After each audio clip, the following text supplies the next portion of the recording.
America এবং ইসরায়েলের সম্পর্কটা আসলে শুধুমাত্র আমরা যেই লেভেলে বা যেই দিক থেকে দেখছি শুধুমাত্র সেই দিক থেকেই না।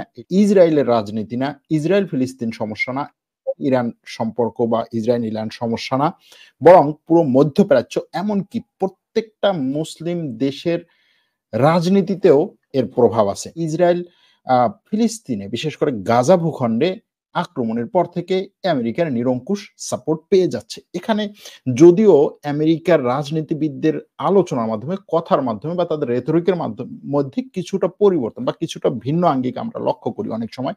যে তারা বলেন যে সেখানে ইসরায়েলের একটা নিয়ন্ত্রিত আক্রমণ হওয়া উচিত।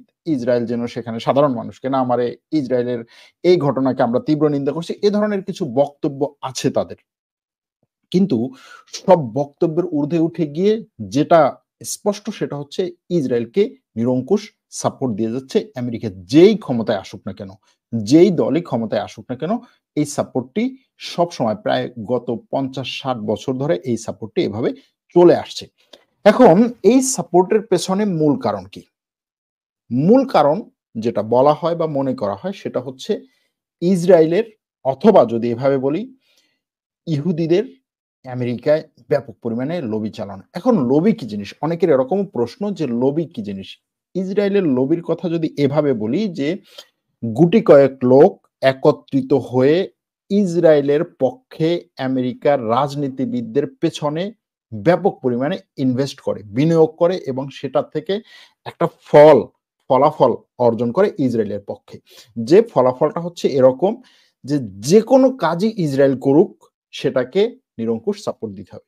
এখন প্রশ্ন হচ্ছে, যেই আমেরিকাকে আমরা এত বিচক্ষণ মনে করি, এত সভ্য না বললেও ধরুন সভ্যতার সর্বোচ্চ শিখরে মনে করি, সেই আমেরিকা কিভাবে এই সিম্পল জিনিসটি বোঝে না? আসুন তাহলে আমেরিকা আগে শুরুতে দেখি যে আমেরিকা ইসরায়েলকে কি ধরনের সাপোর্ট দিচ্ছে তার খুব সামান্য একটা লিস্ট আপনাদের সামনে তুলে ধরি।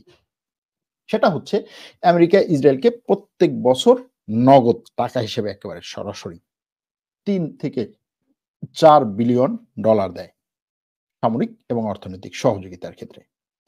আমেরিকা এ পর্যন্ত বিশেষ করে ১৯৭৩ সাল থেকে এ পর্যন্ত ইসরায়েলকে ধারণা করা হয় যে ২৫০ বিলিয়ন থেকে ৩৫০-৪০০ বিলিয়ন ডলার নগদ দিয়েছে। এর বাইরে যেগুলো আছে যে ডিপ্লোম্যাটিক ক্ষেত্রে সব জায়গায় সাপোর্ট, অর্থাৎ ইসরায়েল যা করুক সবকিছুতে চোখ বন্ধ করে সাপোর্ট দিবে। আন্তর্জাতিক যত সংস্থা আছে সেই সমস্ত সংস্থার যত ধরনের আইন কানুন আছে সব নিয়ম আইন কানুন ভঙ্গ করেও ইসরায়েলকে সাপোর্ট দিবে। ইসরায়েল যে সাপোর্ট গুলো দেয় সেটাতে এভাবে যদি হিসাব করি যে প্রত্যেকটা ইসরায়েলের নাগরিক গড়ে আমেরিকার কাছ থেকে বছরে $৫০০ করে পায়। সিম্পল, কোনো কিছু করা লাগে না। গড়ে $৫০০ করে পায়। এরপরে হচ্ছে আমেরিকা বিভিন্ন দেশে সাহায্য করে। বিভিন্ন দেশে বিভিন্ন সংস্থার মাধ্যমে USAID থেকে শুরু করে বিভিন্ন, USAID এর কথা এজন্য বললাম যে বাংলাদেশীদের কাছে এটা পরিচিত। USAID থেকে শুরু করে বিভিন্ন সংস্থার মাধ্যমে বিভিন্ন দেশে সাহায্য করে এবং এই সাহায্যগুলো সে মানে দান করে। এটার বিপরীতে সে কোনো টাকা চায় না। কিন্তু এটার বিপরীতে সে বড় জিনিস নেয়। সেটা ভিন্ন আলোচনা। তো এই যে সাহায্যগুলো করে বিভিন্ন দেশে সেটার একটা পরিমাণ আছে, সেটার একটা বাজেট আছে। সেই বাজেটের ৩ এক অংশই ধরুন যে ১০০ দেশে যদি আমেরিকা সাহায্য করে সেই ১০০ দেশে যতটুকু সাহায্য হবে তার প্রায় অর্ধেক সাহায্য পাবে হচ্ছে ইসরায়েল একাই। আমেরিকার যেই সমস্ত সফিস্টিকেটেড অথবা যেই সমস্ত সংবেদনশীল অথবা গুরুত্বপূর্ণ যেই সমস্ত তথ্য আছে সেগুলো কি? একটা হচ্ছে ইন্টেলিজেন্স বা গোয়েন্দা তথ্য, আরেকটা হচ্ছে সামরিক তথ্য, অর্থাৎ বিভিন্ন অস্ত্র কিভাবে তৈরি করে এই তথ্য। আমেরিকা এই তথ্য তার কোনো বন্ধু রাষ্ট্রের কাছে দেয় না। হোক সেটা ন্যাটোর সদস্য দেশ, হোক সেটা ইউরোপীয় ইউনিয়নের দেশ, হোক সেটা ফাইভ আইজ এর দেশ, G7 ভুক্ত দেশ, যেকোনো দেশই হোক, কারো কাছেই সে এই তথ্যগুলো শেয়ার করে না। কিন্তু ইসরায়েল দেদারসে এই তথ্যগুলোতে তার অ্যাক্সেস আছে। অর্থাৎ সে যেকোনো সময় চাইলে এই তথ্যগুলো নিতে পারে। এটা আছে।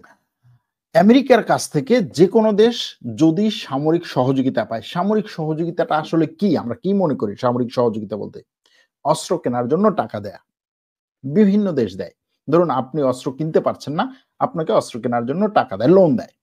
কিন্তু সেই সমস্ত লোন যেসব দেশ দেয় তাদের ১ নম্বর শর্ত থাকে যে তুমি এই টাকা দিয়ে আমার দেশের কোম্পানির কাছ থেকেই শুধু অস্ত্র কিনতে পারবা। এর বাইরে কোথাও থেকে অস্ত্র কিনতে পারবা না। অর্থাৎ আমার দেশেই এই টাকা খরচ করতে হবে।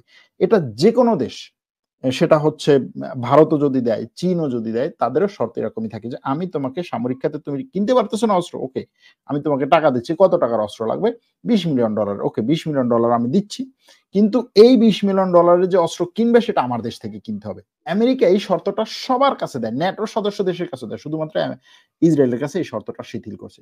ইসরায়েলকে সে বলেছে যে তুমি 25% 25% টাকা, এই যে টাকাটা আমি তোমাকে দিচ্ছি এটা 25% টাকা তুমি তোমার নিজের দেশের আ ইন্ডাস্ট্রিতে ব্যয় করতে পারবা।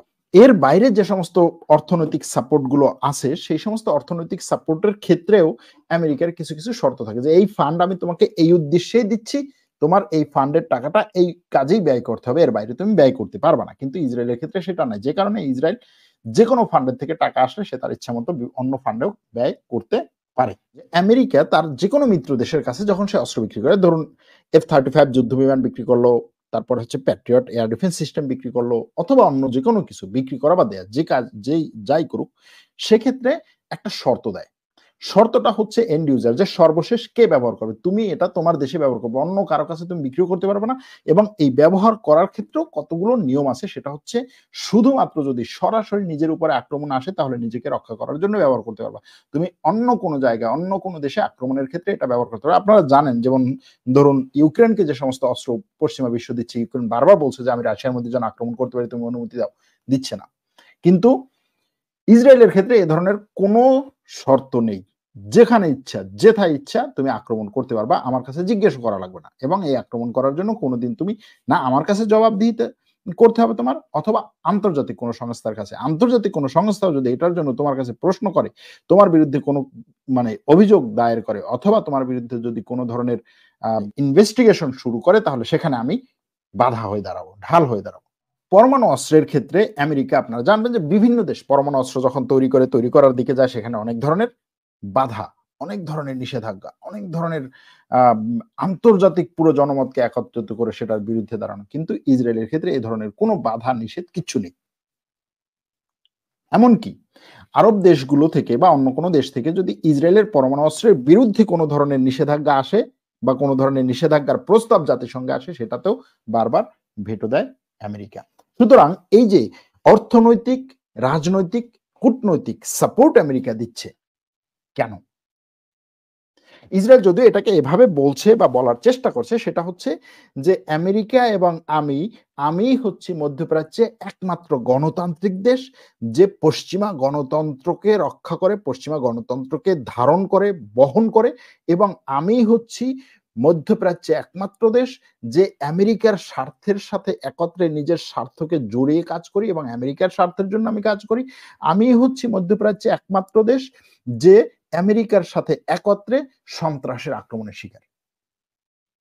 কিন্তু বাস্তবিক পক্ষে সবগুলো কথা ভুয়া। না সে মানে একমাত্র গণতন্ত্র রক্ষা করে, না সে আমেরিকার স্বার্থ রক্ষার জন্য এখানে কাজ করে, না সে আন্তর্জাতিকভাবে বা এই আঞ্চলিকভাবে সন্ত্রাসের আক্রমণের শিকার। বরং পুরো উল্টোটা। পুরো উল্টোটা। এই অঞ্চলে যদি কোনো দেশ গণতান্ত্রিকভাবে রাষ্ট্র পরিচালনার ইচ্ছা পোষণ করে, সেখানে সে নাক গলায়, সেটাকে নস্যাৎ করে দেওয়ার চেষ্টা করে, যেমন মিশরে করেছে। এই অঞ্চলে যদি কেউ শান্তিতে থাকার চেষ্টা করে, তাহলে তার শান্তি কিভাবে বিনষ্ট হবে এবং সেই শান্তি বিনষ্ট করার জন্য যত ধরনের সন্ত্রাসী কর্মকাণ্ড আছে সবগুলো করে। এই অঞ্চলে আমেরিকার স্বার্থ না, তার নিজের স্বার্থের জন্য দরকার হলে আমেরিকার স্বার্থের সাথে কনফ্লিক্টে জড়ায়। এরকম অনেকগুলো ঘটনা আছে। এখন আমেরিকার ইসরায়েলকে কেন প্রয়োজন? আমেরিকার ইসরায়েলকে অনেকগুলো কারণে প্রয়োজন। ১ নম্বর হচ্ছে পুরো মধ্যপ্রাচ্য এবং মুসলিম বিশ্বকে আমেরিকার নিজের দখলে রাখার জন্য ইসরায়েলকে প্রয়োজন। কেমন যেন লাগে, তাই না? আচ্ছা, শুরুতে আসি মধ্যপ্রাচ্যে। যখন স্নায়ুযুদ্ধ বা শীতল যুদ্ধ বা কোল্ড ওয়ার যখন চলছিল, তখন এই মধ্যপ্রাচ্যে রাশিয়া তথা সোভিয়েত ইউনিয়নের প্রভাবকে ঠেকানোর জন্য ইসরায়েল সবকিছু করেছে আমেরিকার পক্ষে। অর্থাৎ শীতল যুদ্ধের সময় রাশিয়ার বিরুদ্ধে এই মধ্যপ্রাচ্যে ইসরায়েলই ছিল আমেরিকার সবকিছু। সেখানে সোভিয়েত ইউনিয়নের প্রভাব যে সমস্ত দেশে ছিল, সিরিয়া, ইরাক, মিশর, সেই সমস্ত দেশ সম্পর্কে, সেই সমস্ত দেশের রাজনীতিবিদদের, ক্ষমতাসীনদের সম্পর্কে সব ধরনের তথ্য সংগ্রহ করত ইসরায়েল এবং আমেরিকার কাছে পাচার করত। আমেরিকা সেই অনুযায়ী ওই সমস্ত দেশকে দুর্বল করত। এটা হচ্ছে তখনকার সময়। পরবর্তী সময়ে মধ্যপ্রাচ্যের মুসলিম দেশগুলো মাথাচাড়া দিয়ে ওঠা শুরু করলে তাদেরকে এই ইসরায়েল নামক রাষ্ট্রটি দিয়ে তাদেরকে শায়েস্তা করা হয় এবং এই ইসরায়েলের স্বার্থের জন্য, ইসরায়েলকে রক্ষার জন্য তাদেরকে কখনো ভয় দেখিয়ে নিজের পক্ষে নেওয়া হয়, তাদেরকে কখনো লোভ দেখিয়ে নিজের পক্ষে নেওয়া হয়, কখনো প্রলোভন দেখিয়ে নিজের পক্ষে নেওয়া হয়।